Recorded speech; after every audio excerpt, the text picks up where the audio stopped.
भी पेंशनर्स व कर्मचारियों के लिए आज बड़ी खबर आ चुकी है जिसकी पूरी जानकारी आपको सबसे पहले इस वीडियो में देखने को मिलेगी। तो आप बने रहे वीडियो को लास्ट तक और जाने इन खबरों को सबसे पहले। इससे पहले अगर आपने अभी तक भी इस वीडियो पर एक लाइक नहीं किया तो एक लाइक कर दीजिए, क्योंकि आपको एक लाइक ही हमारी मेहनत का फल होता है।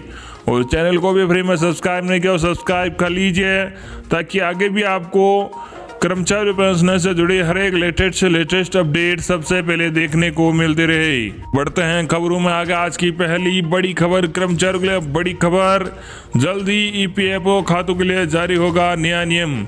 जी आपको बता दें कि कर्मचारी भविष्य निधि संगठन ने कर्मचारियों को दी एक सुविधा में परिवर्तन कर दिया गया है। पहले खाताधारक के पास ऑप्शन था कि अगर उनके पीएफ अकाउंट में कोई गलती है उसे ऑनलाइन ही सुधार कर सकते हैं। इसके लिए ईपीएफओ ऑफिस में जाकर चक्कर लगाने और लंबी लाइन में लगने की जरूरत नहीं पड़ती थी। पीएफ अकाउंट होल्डर अपना नाम, पिता का नाम और जन्म तिथि जैसी जानकारियों में परिवर्तन या सुधार कर सकते थे। अब ईपीएफओ ने लाखों कर्मचारियों को झटका दिया है। संगठन ने पूरी प्रक्रिया में परिवर्तन कर दिया है, जिसके लिए नई गाइडलाइंस भी जारी की जा चुकी हैं। नए नियमों को लाने की वजह से कर्मचारी भविष्य निधि संगठन का पीएफ खाताधारकों को ठगी से बचना है। ईपीएफ के मुताबिक नाम, पिता का नाम, पति पत्नी का नाम, जन्म तारीख और लिंग में त्रुटियों को सुधारा जा सकता है। नई गाइडलाइंस के बाद सब्सक्राइबर की दिक्कतें बढ़ गई है। अब खाताधारक सिर्फ कुछ चुनिंदा ही परिवर्तन किया जा सकता है। जहां कुछ केस सामने आए हैं जिसमें नाम और प्रोफाइल में परिवर्तन कर फर्जी रकम निकाली गई है। सामान्य तौर पर पूरी प्रोफाइल बदलने की अनुमति नहीं होती है। नए परिवर्तन के अंतर्गत अब लोग अपना नाम नहीं बदल पाएंगे। कई बार कर्मचारी अपने नाम की स्पेलिंग गलत भर देते हैं, जिस वजह से निकासी में परेशानी होती है। अब इन दिक्कतों को ऑनलाइन सुधारा नहीं जा सकेगा। इसके लिए जरूरी डॉक्यूमेंट्स लेकर ईपीएफओ कार्यालय जाना होगा। साथ ही अपडेटों पर पिता, पति का नाम, नॉमिनी का नाम, नियोक्ता का नाम भी नहीं बदला जा सकता। इसके लिए भी दस्तावेजों के साथ ईपीएफओ दफ्तर में उपस्थित होना पड़ेगा। बता दें, सरनेम में बदलाव अब भी किया जा सकेगा। शादी के बाद महिलाओं का सरनेम बदल जाता है। इसके लिए औरतों को पहले अपने आधार कार्ड में नाम बदलवाना होगा। वही अगली बड़ी खबर आपको बता दें, केंद्रीय कर्मचारी सरकार ने दी है अहम जानकारी। जी हाँ, आपको बता दें सप्ताह में 4 दिन काम और 3 दिन की छुट्टी की व्यवस्था को लेकर केंद्र सरकार ने अहम जानकारी साझा की है।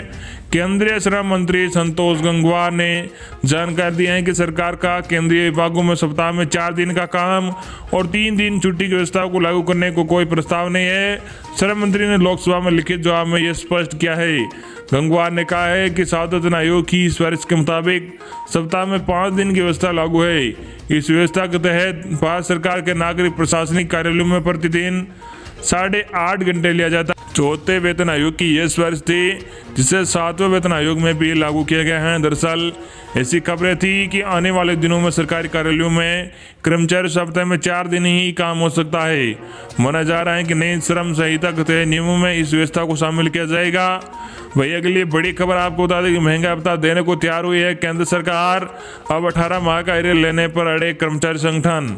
जी आपको बता दें केंद्र सरकार ने अपने 48 लाख कर्मचारियों और 65 लाख पेंशनधारियों को महंगा भत्ता डीए देने की तैयारी कर ली है। इस बात के पूरा आसार है कि सरकार डीए की बढ़ी हुई राशि यानी 30 से 32% के हिसाब से कर्मचारियों खाते में डालेगी।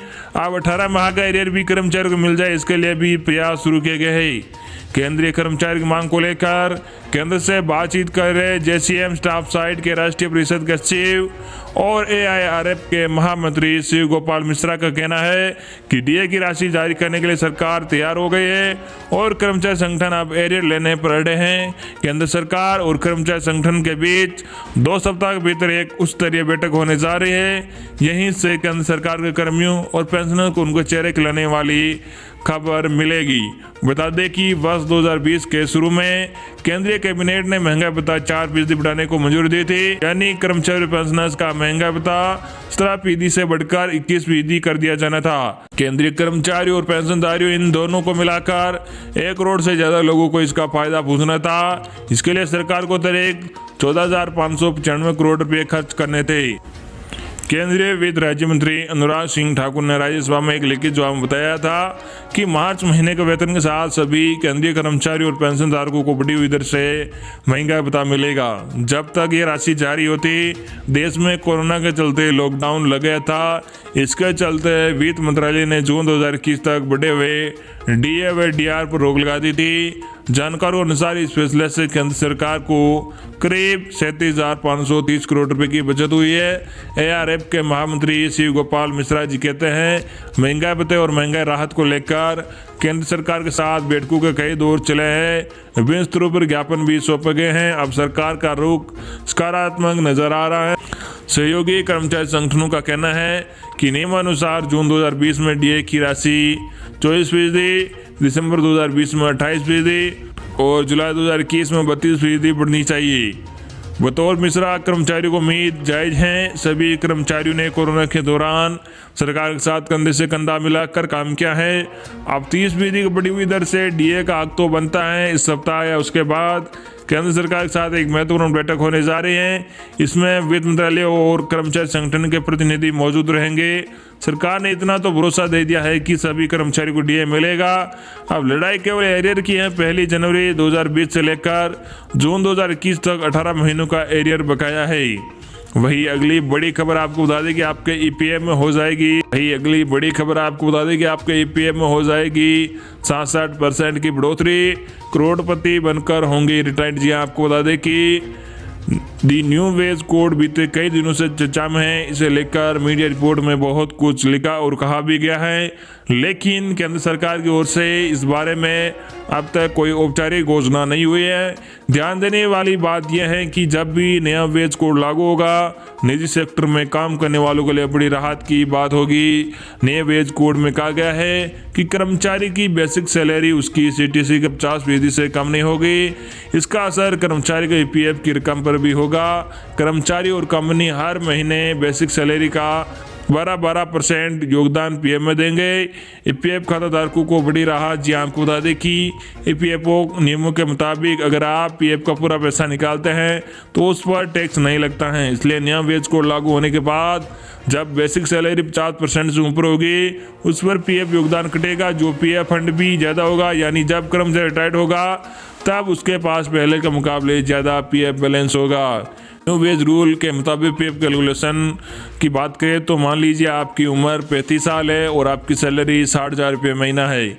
इस केस में अगर 10% का सालाना इंक्रीमेंट मान लिया जाए तो मौजूदा पीएफ की ब्याज दर 8.5% पर रिटायरमेंट की उम्र तक यानी 25 साल बाद आपका कुल पीएफ बैलेंस होगा वो होगा 1,16,23,849 रुपये होगा।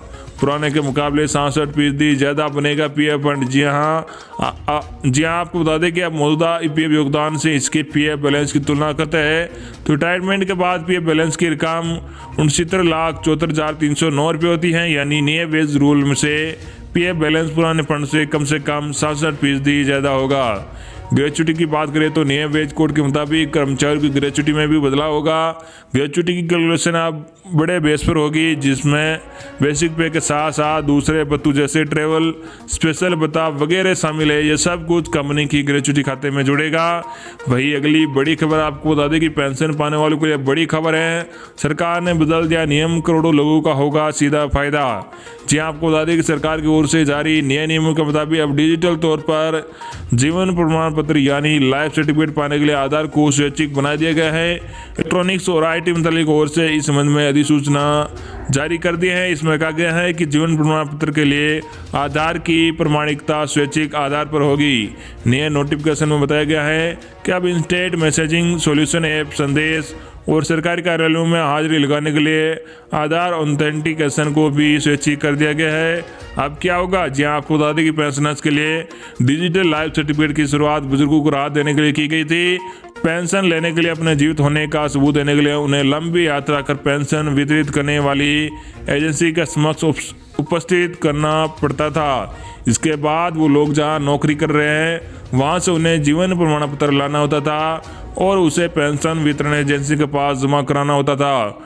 डिजिटल तरीके से जीवन प्रमाण पत्र जारी करने की सुविधा मिलने के बाद पेंशनरों को खुद संगठन या एजेंसी के समक्ष उपस्थित होने की अनिवार्यता से निजात मिल गया है।